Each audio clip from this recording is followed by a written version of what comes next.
Welcome back to Razmafzar TV. Hi, Bede. How are you doing today? I'm well. How are you? Thank you very much. Today we are going to go back to Crete, the beautiful island of Crete, and this time we are going to. I don't like this modern times expression, but we go to later periods. Okay, that's what Fair we're enough. going to do. I hope you liked it last time. Last time was very, very productive. I found it fascinating that to think there is so much that's been excavated, so Yeah. much that's been carefully Yes. documented. Yes. It's just so good for everybody.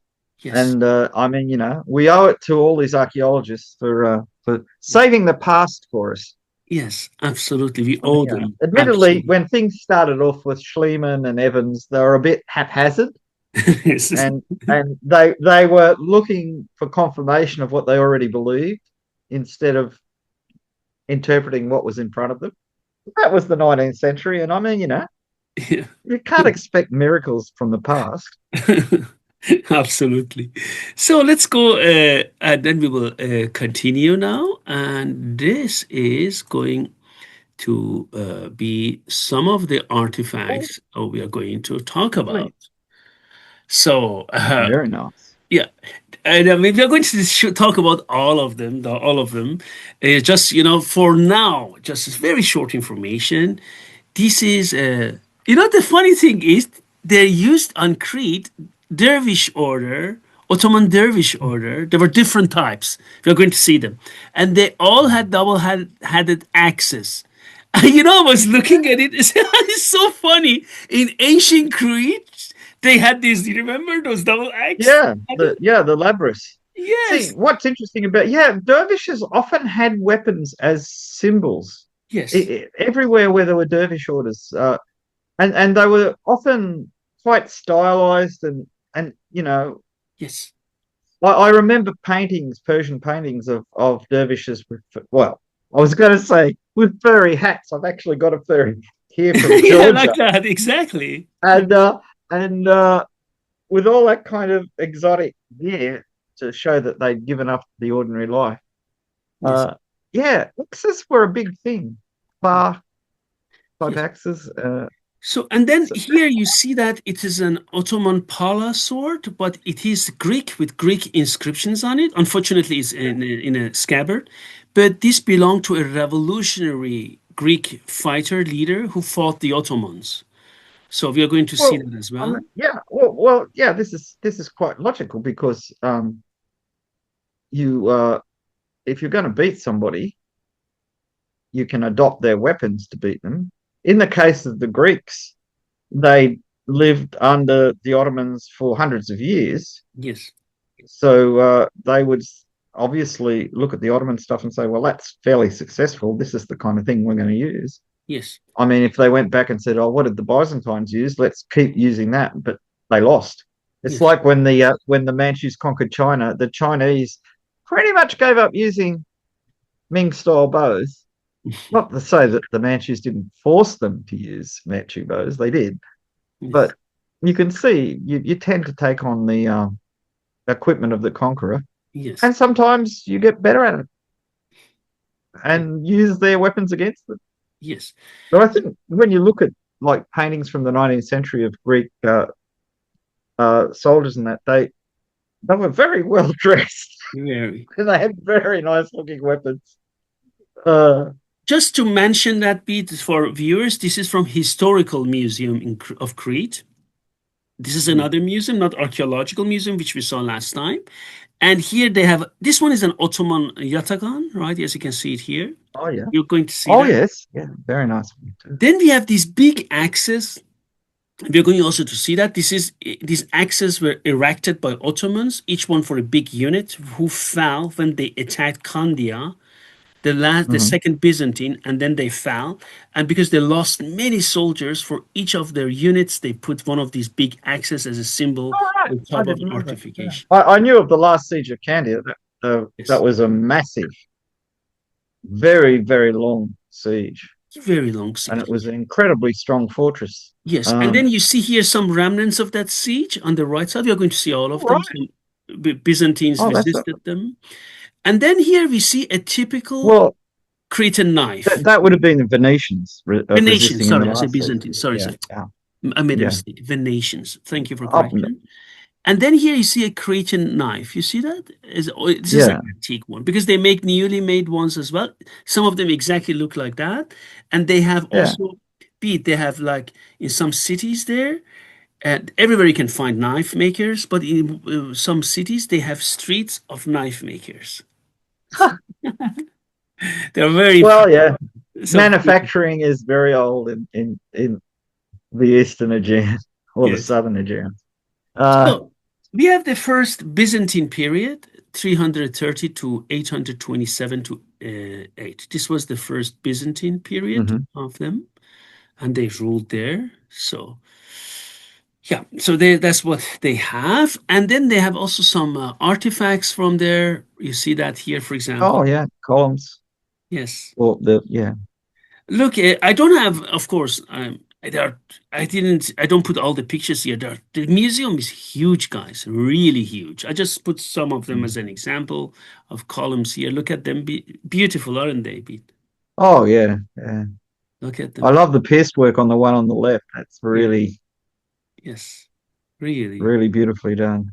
very beautifully done. So you see that these Yeah. are these columns, and also you see that here as well.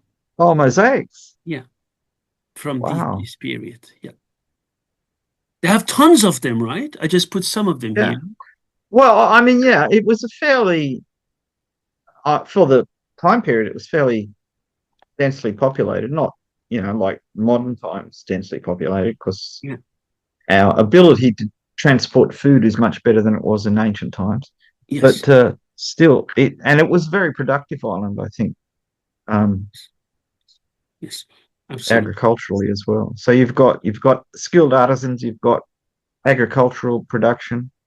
The Yes. Cretans were famous for their archers, I might point out, for us archery fans. Do you know what type of archery did they use?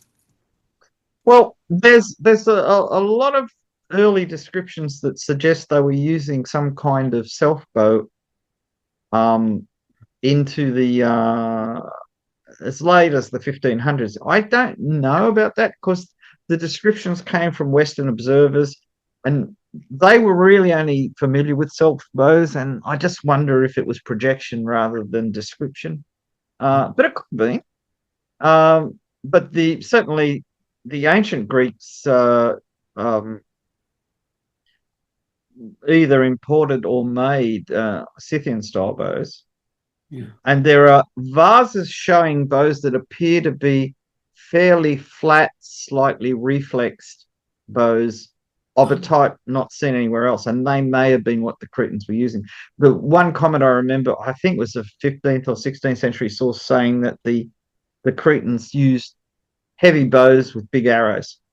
So I mean, Did they use so finger draw?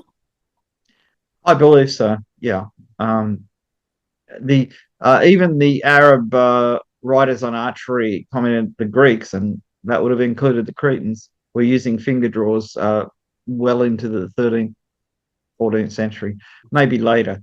The problem with the Arab works is some of them are quoting stuff from the 9th century, and it's not the Greeks didn't know about thumb draws. They certainly used both thumb draws and finger draws, at least from the 6th century, but possibly from the the fourth or fifth century. because there are some works that mention them. The only problem is we're not 100% sure when those parts were added to those works. Were they original for when they were originally written, or were they added later to? Because these descriptions and military books were in constant use, Yeah. and they weren't. We look at them as history books, but people at the time looked at them as manuals on Mm, how to do things, how to organize your army and stuff like that. And so as a result, it's not beyond people to have added bits. But there's a fair chance the thumb ring was introduced into the Byzantine Empire by the Göktürks, mm, because um, they turned up around 5th century, 6th century, in the Crimea, and they definitely were using thumb rings in Mongolia when they ruled Mongolia at the same time. mhm, Uh, the Avars probably didn't. Um, there's a reference to an Avar um, archery device, mm, which I finally tracked down in a Hungarian book. And it turns out it was a device for tying the knots on the string. It was mhm, like a paper knife looking device, and it wasn't a thumb ring at all. And for years, people have been quoting the Avar thumb ring, that found in excavations and that. mm, But nobody'd actually read the report, and it was not something you could use to shoot a bow in any reasonable sense. mm, Um, and so this is same thing happened in Luristan. This is one of those problematic things. I would think that the Cretans used what is classically called a Mediterranean draw, because um, there wouldn't be much if they were successful archers and being employed as archers. They wouldn't be strongly influenced to change if their archery was still performing well. yes. And Mhm, I would think so. I have to. There may be a reference in the Trandon de la Brocquière yes. in the 1430s. He traveled through Western Anatolia and may have heard about the Cretans. I don't know. Yes. I'd have to look it up. I've got a copy of it in Old French and a copy in English Yes. translation, Yes. which is a bit easier. Uh, Yes. so yeah, I guess Mhm, finger draw, but if somebody found thumb rings there from the 9th century or something, it wouldn't surprise me, mhm. because We are they had a going to lot see of a thumb ring to and here, but from. we would like to. I would like to discuss that with you later, Beat. Okay.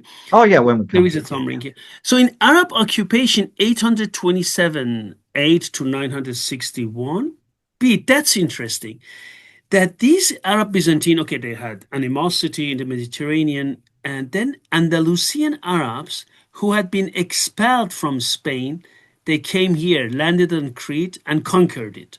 Isn't it beautiful? And they built up in Heraclion. They founded. I went to that fort as well, Mhm. Rabt al Khandaq, the fortress of the trench, and or Khandaq, right, who served as the administrative center of this, right? Isn't it interesting, this Arab occupation of Crete? Yeah, well, I always thought it came from the Fatimids, who technically did have North African extensions to the west. The Fatimids started somewhere around Kairouan, moved east to Egypt, and set up their caliphate in Cairo. And I'm just that's just purely by memory. I'm really interested now you've brought that up, because when did that happen? Um, Because Go on. okay, no, because I Um, was just thinking about Reconquista in Spain, right?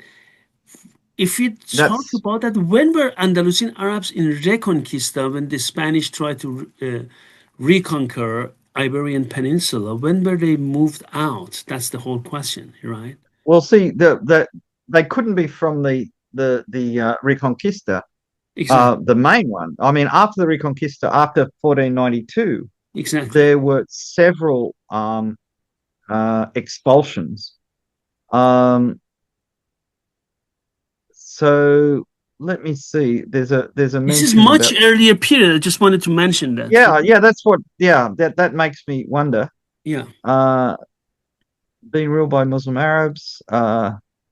Uh, the Aegeans have been okay, had been conquered in the late 1820s by a large group of. It does. Well, Wikipedia thinks it's true. Uh, I just wonder who they could have been Yeah. That's because interesting because in the the museum 18 is quite the museums there they're quite accurate in Crete, right? well, I'm guessing that Wikipedia got it from the museum.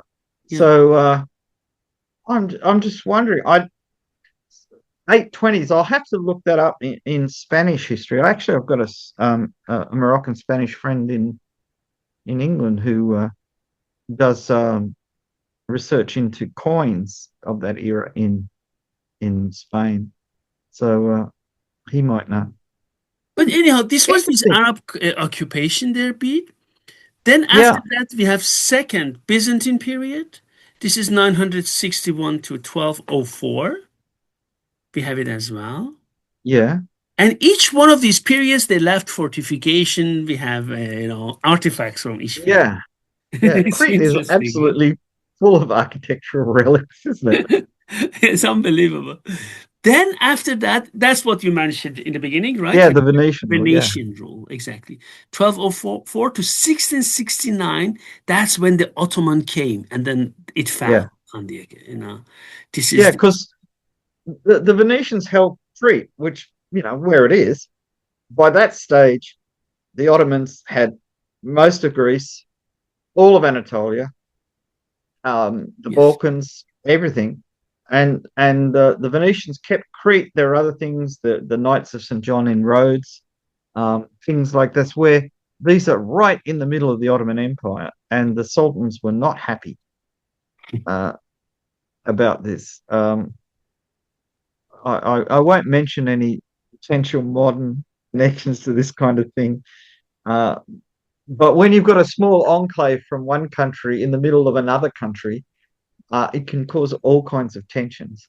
Yes. And of course, well, the Venetians were more interested in trade than anything else. The Knights of St. John, on the other hand, were more interested in a different kind of trade, which was basically the slave trade. So you had both sides in the war were more intent on making not the government level, but the privateer level were making money by capturing the other side and selling them as slaves, which is one of the reasons that a lot of the coastline of the Mediterranean was depopulated because people moved their villages inland. Because if you left your village on the coast, somebody'd sail up in the middle of the night and kidnap everybody and steal all your sheep, which was probably even more hurtful. So yeah, life was very that kind of last period of Venetian control in what was essentially parts of Greece was a very disruptive time for everybody in the area because in Pete, what reality you most say is very interesting because, building your settlements away from the coastal area because of, if you fear attacks. I remember, as you know, we talked about it as well on Canary Islands. I always ask, why are these guanches made the settlements away from the sea? Because it makes sense to be here. And then one of the colleagues said, Yamanuche, because of all those attacks coming from this, yes. And then he was so yeah funny, the Spanish humor. It's not like today some rich guys come and make a villa. Just everyone wants to be close to the sea, and you have your coffee and enjoying your breakfast and yeah looking into the ocean. But back then, imagine you're enjoying your breakfast. You say a damn pirate ship comes with tons of boats, all up to their teeth, armed, and they're closing yeah. into your I mansion. mean we've got pirates in the kind of Arabian Sea now, and nobody would have believed that was going to happen in the 21st century. Yes, you're And it right. really destabilizes everywhere.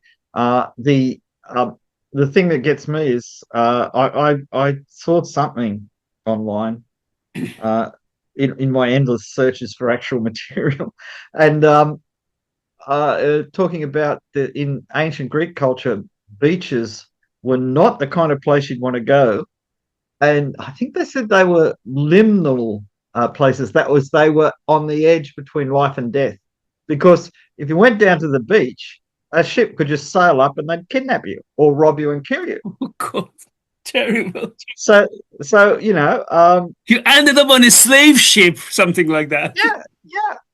Well, I mean, slavery for rowing was a thing of the from the I think the 12th, 15th to 17th centuries. Uh, like ancient Greek times, rowers were all free people, but slavery was a big thing everywhere. So anybody you could kidnap and sell into slavery, it's money.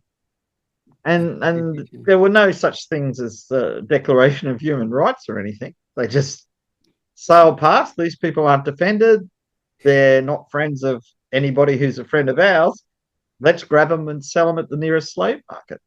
Yeah, that's what they I did. mean, in the Byzantine times and into the Venetian rule, Yeah, slavery was a two-part thing. You could either be a slave as an asset, a commercial asset. You could be somebody who was working for your master for no pay and as much food as they wanted to give you. Or you could be held on the off chance that your family is going to pay a ransom for you, which is the Barbary pirates and the Knights of St. John both did that. They would capture people, and if they were from a wealthy family, they, let them write a letter home and say, if you pay them so much gold, they'll let me free. And they did. They really did. Both sides were doing this all the time. yes. So there was a lot of incentive to misbehave on the sea, Mm. Yes. and yeah, it's really remarkable. Oh, there's a nice stirrup, Yeah, and yeah. they look like bombs, are they? Yeah, I thought you would like this stirrup, huh? Oh yeah, yeah. It's a And one thing really which nice is stirrup to ride. interesting, look at this. This is from a narration by a French military officer who arrived at Candia in June 1669. Look at this beat. The town was in a horrendous state. Streets were full of shot, shells, and shrapnel from mines and hand grenades.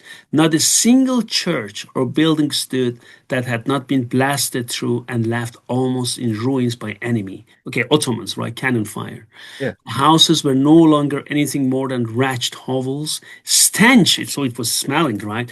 Stink, yeah. and everywhere was disgusting. At every turn, one could see people lying dead, wounded, or mutilated. Terrible, huh? Mm. Yeah, well, the sieges, once they developed effective cannon, were really nasty. Yeah, Um, and sieges were never good because the usual rule in the West was that you could negotiate a peaceful surrender up until the point someone broke it through your walls, in which case everything was theirs and you'd often get massacred or whatever. So sieges were nasty. People involved in uh, laying siege, the besiegers got really frustrated. The longer the siege took, the more likely they were to be very, very bad if they won. And if you were successful in defending somewhere in a long siege, at the end of it, you were half starved. yeah, Probably there was plague or something in your city or fortress, and it'd take years to get back to any kind of normal functioning. So it was they're bad at every level. I mean, it's good at the time to build strong fortresses to protect you from raiders and pirates and whatever if you were near the coast. And Candia was also a seaport. But uh, when a really big siege took place, it was very, very nasty. very. Um, Absolutely. we I So think, this was the siege of Candia, and you said it was very nasty. So it took from 1648 to 1669. Look how long. 21 yeah, years, Pete. yeah. This is one of the biggest sieges in history, and it doesn't get very much. I mean, you occasionally see it. I mean, people write books about it because it's so important, but it's not in the popular imagination unless you live in Crete, in which case Of I course. think every child would learn about it. Yes. But people don't. I mean, Crete was a very significant place Yes. in the 17th century, Yes. and people have particularly in the West, have lost track of these things, and they don't realize, how important it was.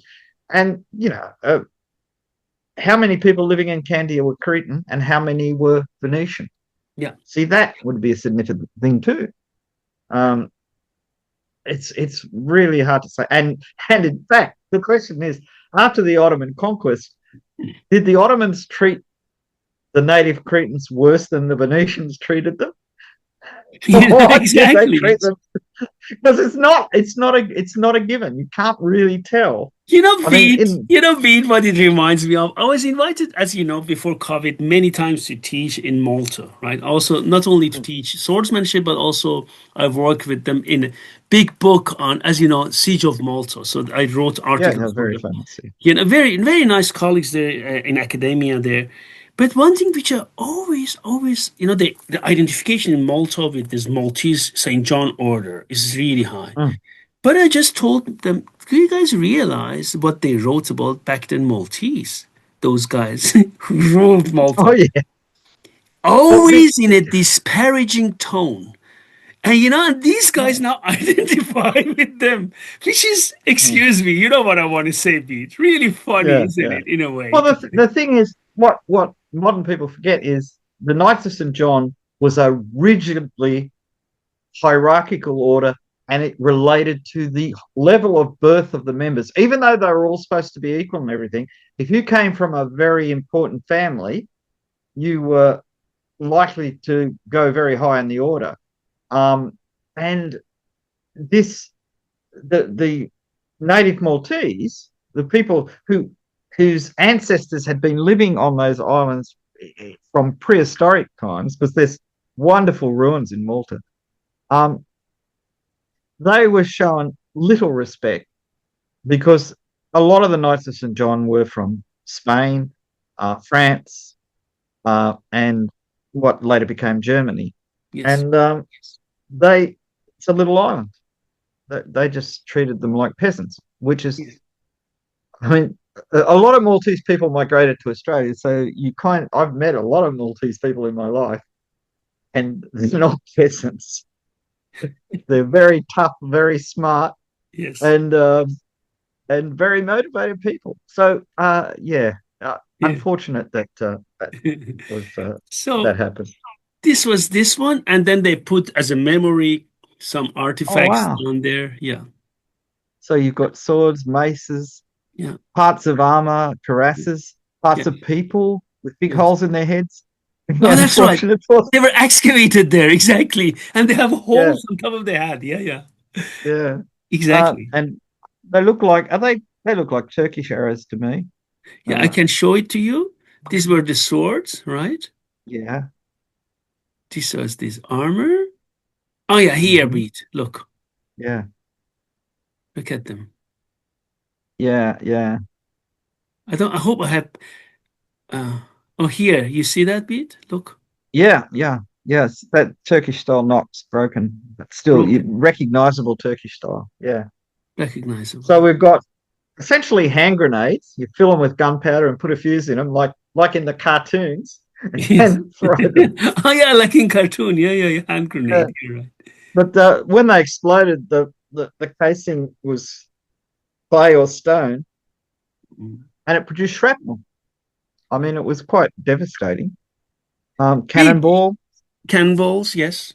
yeah, Okay, let me show. Bead means this one. Hand grenades, cannonballs are here. yeah, Bead, what can yeah, you say about stirrups? I thought you would love them, right? yeah. Well, this is a classic Turkish style. Yeah. Um, there, if you mount these on a saddle and you're doing horse archery or anything like that, Yes. they're very stable. These were also used in Western Iran too. That style. Yeah. Oh yes. Um, Yes. they're extremely stable. But there's two types of stirrups we used in Turkey. These type, and they were basically for people wearing flat-soled shoes.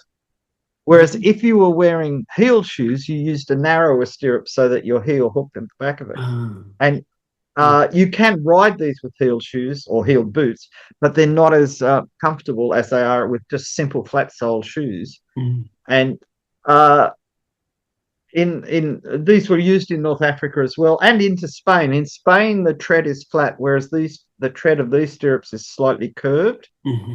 which is I think more comfortable. Yes. Um, I haven't tried the Spanish ones. I've tried the Turkish ones, Mm. and the they're all the way through North Africa. In Hey, can Iraq, I ask you a question? These yeah, picadores in bullfighting, Spanish bullfight, don't they have a similar stirrup? they do. It's very much like that. But if you imagine the part you stand on is perfectly flat, Yeah, you're right. You're right. I remember now. and it's not as broad. Um, but you could use the Spanish stirrups if you wanted to do horse archery, and you wanted really stable stirrups. The Spanish ones are very good for that. The modern, say, English riding stirrups are too thin and light, and they can be not as stable when you're standing up in the stirrups and shooting. Um, because they're meant for more extended leg. I mean, they're now used with modern style riding, but they were originally designed to be used with a almost straight leg. If you see old paintings of hussars in Western European armies, even into the 19th century, they often have almost straight legs, Yeah. and this much of their leg is below the horse's belly, and the Yeah. stirrups they're really just touching them.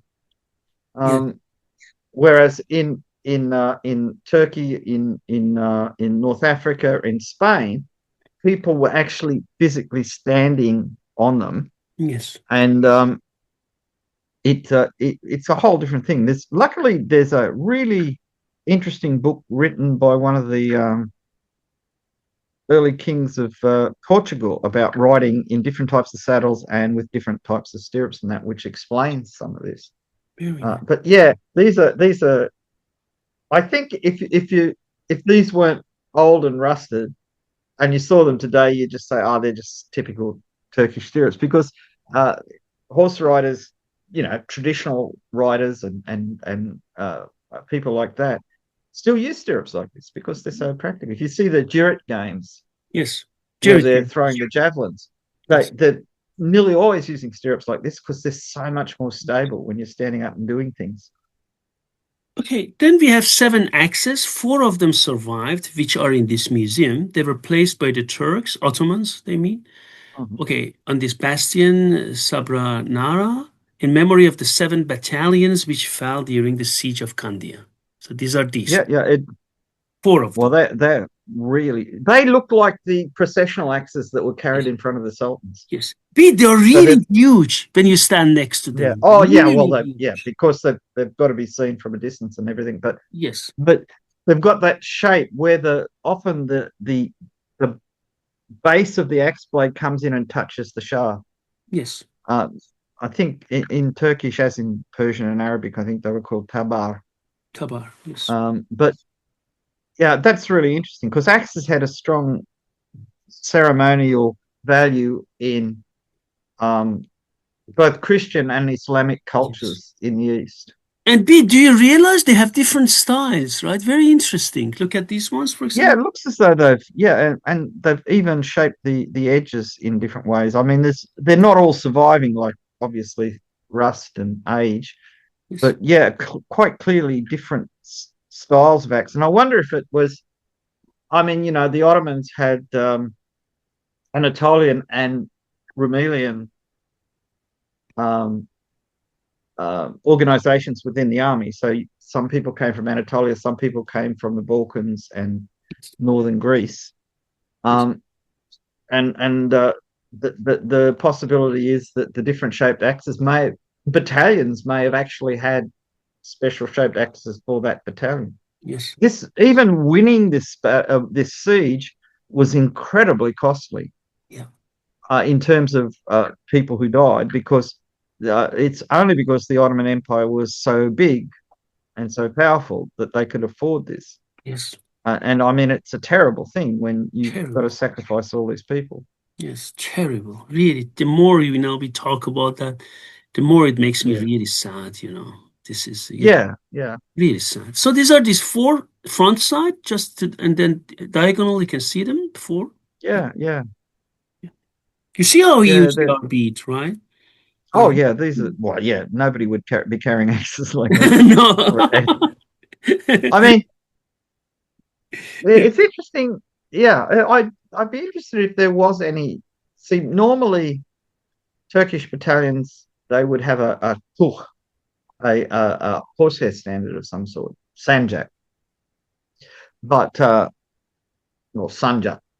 But I wonder if there were um, axes used as standards, or you know, in European armies of the 17th century, was it sergeants carried halberds or something like that, so that the guys that were commanding the sections of the line, Yeah.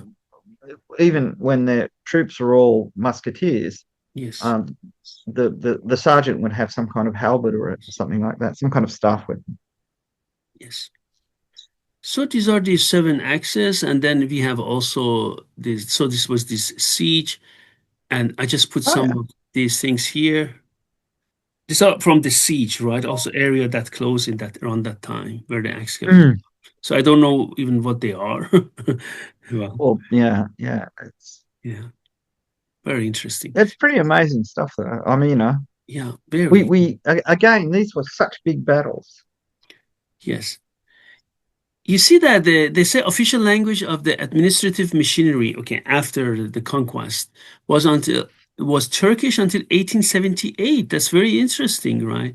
But in Mm. everyday life, they both Greek and Cretan dialect were spoken and predominated. But the administrative language until 1878 remained Turkish after this conquest, right? Yes. Oh yeah, I sorry, I read ahead and I just saw the Delhi Kamlis. Yeah. Uh, uh, So they put some of the words here, for example, which is used in Cretan Greek. So we should have these Ottoman background. It was very interesting to see yeah, that. yeah. Well, yeah, people maintain their own culture, but it looks like the Turkish settlers became Yeah. um, more Cretan than, say, Turks in other parts of the empire. Yeah. Maybe, Yes. maybe the Cretan culture was so strong. Yes. Yes. Absolutely. But I know from people that visited Cyprus that the same thing happened there. I Yes. mean, until the a current division, the Greeks and the Turks were very intermingled, even though theoretically they didn't like each other, but in practice, it's your neighbor. You help them out when you have to, and they help you out.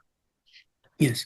So be 229 years from 1669 to 1898, they remained under Ottoman rule. That's a long time, huh? And in Yeah, 1898, so they got actually Cretan state, uh, right? And then in mm, 1913, they joined Greece. That's very yeah. interesting, right? So they were so strongly identified as Cretans that Yeah, for for such a long time they yeah, I mean, it's what, 15 years they're independent, yeah. but they clearly thought if we're going to join Greece, we'll work it out so we, not not under their thumb the same way as we're under the Ottoman thumb.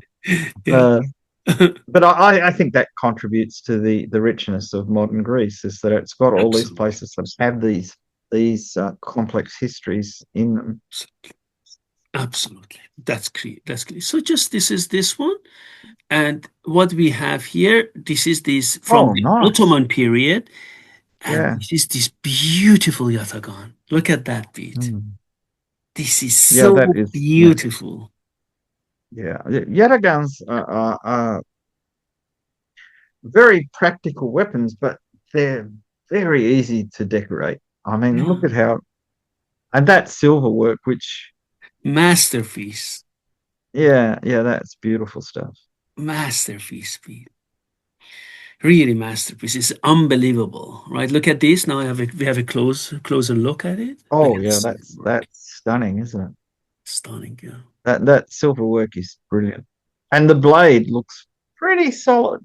Solid, yes, very. Actually, that's another thing about Yatagans. I've seen maybe a dozen good ones in my life, which isn't very many. But then I haven't been. I've only been to Turkey once, so but they've all been. Even the kind of quite simple ones with brass fittings are all really well made. Yes, well made. Um, Yes, when you get an artist like whoever made this did the silver work on this, and you yes. let them loose on them, they really turn into exceptional works of art. Beautiful. But are these patch boxes in the front, or Yes, yes, and look how well they're made too. yes, They yes. look very European, Mhm. but Yes. not. Yeah, you know what I mean. It's halfway. Mhm. Is that a razor for shaving on the right? Yeah, this one, Yeah, this is like a yeah, folder knife. Do I have? I don't have a picture of that, uh, unfortunately. Yeah, this is a yeah, very beautiful one, actually. And yeah. Bede, you will not believe it. They still make Cretan knives. They also make this folder, the same shape. Oh, Yeah, they still make it, the same blade. so Fascinating. very little is lost from their culture, which is Yeah. great. They make But then yatagan. I'm They make Cretan knives, mm, mostly Cretan knives, different shapes. They make yatagan, also some yatagan, very beautiful mm, ones, nearly made. And they make also decent folder. They make it. excellent. Excellent. Yeah, they say it's very Yeah, nice. Blade culture. They have the same, like Canary Islands have those cuchillos canarios, and they also yeah. have very long tradition of making blades, which is very nice, right? Mm, This is this Tiber, as we say in Persian, tabar, Tiber, or this yeah. Bektashi, right? Or Bektashi Mhm, Dervish order. Look at this beat mm. from Crete. Yeah, Hmm? this is it. I mean, if you didn't know they used these in other parts of the empire, the Bektashi, I mean, um, you would say that looks like a clear descendant from the Labrys. But Yes, exactly. You're right. I would have said that. but Yeah, you're yeah, right.